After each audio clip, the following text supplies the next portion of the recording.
Hello everyone, welcome to today discussion on 4B movement. 4B or 4 No's. As the 4B movement saw a surge on social media, let us understand what it is and why it is trending in America. Firstly, it belongs subject society. ये issue जो है महिलाओं से जुड़ा हुआ मुद्दा है। Civil UPSC द्वारा आयोजित सिविल सर्विसेज एग्जाम्स के सिलेबस का एक महत्वपूर्ण हिस्सा है। ये जनरल स्टडीज के पेपर में वुमेन से जुड़े मुद्दों पर सवाल पूछे गए हैं कई बार। इस संबंध में ट्रेडिंग मूवमेंट के बारे में जानना महत्वपूर्ण हो जाता है, जिसे आप अपने सिविल सर्विसेज मेंस के आंसर में इसे शामिल कर सकते हैं। Why in the news? In the aftermath of Donald Trump's victory, the 4B movement, which originated in South Korea a couple of years ago, became one of the most searched topic online. Many American women took to social media to announce that they are adopting it in their lives.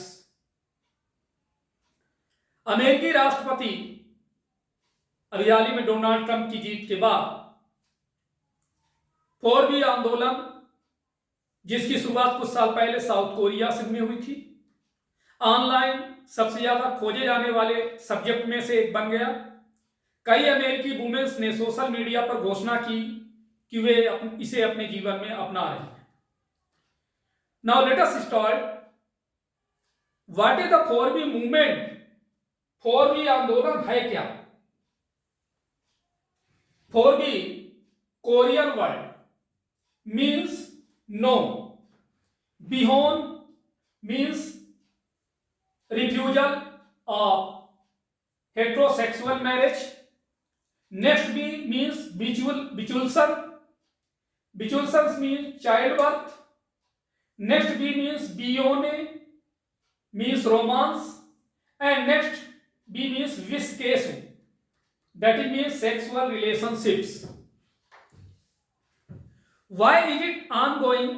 Why is it gaining popularity in America now? America में क्यों लोकप्रिय हुआ? Why do some non-sexist people also oppose 4B? कुछ गैर लिंगवादी लोग भी 4B का oppose क्यों कर रहे हैं? So now let us discuss one by one. 4B stands for 4 B's. That it means no in the Korean languages. Bihon, bichulsan, bione, and viskesu, meaning the refusal of heterosexual marriage, childbirth, romance, and sexual relationship respectively. अर्थात ये 4B कोरियाई languages में से 4 बिस यानी नहीं को दर्शाता है। बिहोन, बिचुलसन, बियोने एंड बिस्केसु, इसका मीनिंग है क्रमशः विषलैंगिक, विवाह, संतानोत्पत्ति, रोमांस और यौन संबंधों से इनकार करना है। The movement started in south Korea around 216 when a young woman was murdered in a Seoul subway station. Her killer said he had felt ignored by women.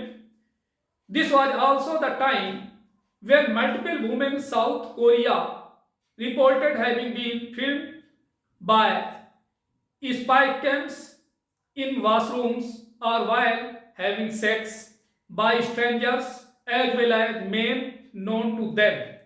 In many cases, the police were hostile to the victims. अर्थात south Korea में ये movement 2016 के आसपास शुरू हुआ, जब Seoul metro station पर एक युवती की हत्या कर दी गई थी। उसके हत्यारे ने कहा कि उसे महिलाओं के द्वारा नजरअंदाज किया गया था।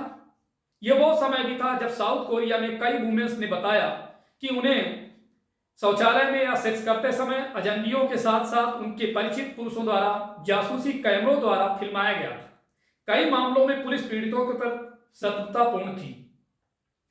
This movement belongs to the strain of radical feminism that believes the heterosexual relationship at their heart remain structures of oppression and women need to break free of them to be truly independent and happy so they adopt. Four no's means no dating, no sex, no marriage and no child bearing. अर्थात ये समझे आप कि यह movement कट्टरपंथी नारीवाद की उस धारा से रिलेटेड है जो मानती है कि विषम लैंगिक संबंध मूलतः उत्पीड़न की संरचना है और महिलाओं को वास्तव में स्वतंत्र और खुश रहने के लिए इनसे मुक्त होने की आवश्यकता है। इसीलिए वे चाह नहीं अपनाती हैं, कोई डेटिंग नहीं, कोई सेक्स नहीं, कोई शादी नहीं और कोई बच्चा पैदा नहीं करना। In the Indian context consider this marriage often involves dowry, the burden of running the married home and raising the child is disproportionately netly on women. Many women are penalized at their workplaces for motherhood duties and intimate partners violence is common. While women are supposed to endure all this for the sake of love and duties, there are very little expectation from men except earning money. अर्थात ये समझे कि भारतीय संदर्भ में यदि इसे देखें तो विवाह में अक्सर दहेज शामिल होता है। विवाहित घर चलाने और बच्चे की परवरिश का बोझ महिलाओं पर असमान रूप से होता है। कई महिलाओं को मातृत्व कर्तव्यों के लिए अपने कार्यस्थलों पर दंडित किया जाता है और अंतरंग साथी हिंसा आम बात है, जबकि महिलाओं को प्यार और कर्तव्यों के लिए सब सहना पड़ता है। पैसे कमाने के अलावा पुरुषों से बहुत कम अपेक्षाएं होती हैं। The proponents of the 4B movement believe that unless men work more actively for a gender-just society, women should not reward them with children, love and emotional and other forms of labor. अर्थात 4B आंदोलन के समर्थकों का मानना है कि जब तक पुरुष लैंगिक न्यायपूर्ण समाज के लिए अधिक सक्रियता से काम नहीं करेंगे, तब तक महिलाओं को उन्हें बच्चों, प्रेम और भावनात्मक तथा अन्य प्रकार के श्रम से पुरस्कृत नहीं करना चाहिए। Essentially, the movement wants women to imagine more roles for themselves than just wives and mothers. Women not bogged down by domestic duties and not being controlled by a man can focus on their own aims, hobbies, comfort and happiness. The movement's followers believe. अर्थात मूलतः ये आंदोलन चाहता था कि महिलाएं अपने लिए सिर्फ पत्नी और मां बनने के अलावा और भी भूमिकाएं सोचें। आंदोलन के अनुयायियों का मानना है कि घरेलू कामों में उलझी हुई और पुरुषों द्वारा नियंत्रित न होने वाली महिलाएं अपने लक्ष्यों, शौक, आराम और खुशी पर ध्यान केंद्रित कर सकती हैं। They also advocate women building strong solidarities with other women. This include but is not limited to lesbian relationships. Women can depend on each other for comfort, companionship and emotional support while working together to achieve common goals. अर्थात वे महिलाओं को अन्य महिलाओं के साथ मजबूत एकजुटता बनाने की भी वकालत करते हैं। इसमें समलैंगिक संबंध शामिल है, लेकिन यह इन्हीं तक सीमित नहीं है। महिलाएं सामान्य लक्ष्यों को प्राप्त करने के लिए एक साथ काम करते हुए आराम, साथ और भावनात्मक समर्थन के लिए एक दूसरे पर निर्भर हो सकती है। So, in this lectures, some important questions generate like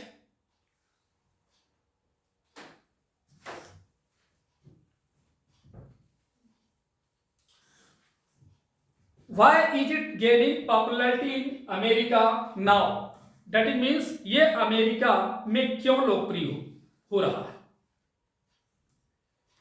When the US Supreme Court overturned Roe versus Wade in 2022, taking away a constitutional right to abortion, it undid more than 50 years of activism. The battles that second wave feminists fought and won are now to be fought all over again. According to a New York Times report, as of November this year, 21 states have banned abortion or restricted the procedure earlier in pregnancy than that was granted in Roe versus Wade. Idaho, Tennessee, and Alabama made it a crime to assist anyone to get an abortion.